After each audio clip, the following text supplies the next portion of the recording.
How to fix if the Lenovo laptop is not detecting a monitor. Hey guys, welcome back to the channel.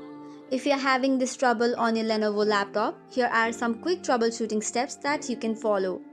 For the step 1, press in Windows plus R to open a run dialog box. Type in devmgmt plus msc and hit the enter button.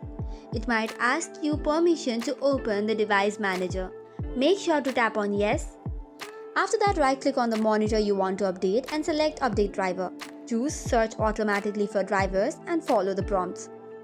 After that, you have to find the display adapters, expand it, right-click on it and select Update Driver for any relevant adapters.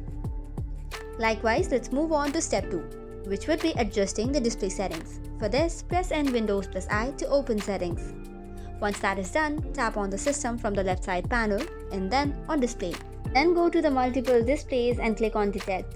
Select or set up your displays by choosing duplicate or extend and type identify to see the numbers on each monitor. For step 3, you will have to restart your graphics driver. For this, press in Windows plus Ctrl plus Shift plus B, which will restart the graphic drivers. The screen will go back momentarily, refreshing the drivers, and your issues should be fixed. So that is all for today's video. For more such contents, do not forget to hit the like and subscribe button.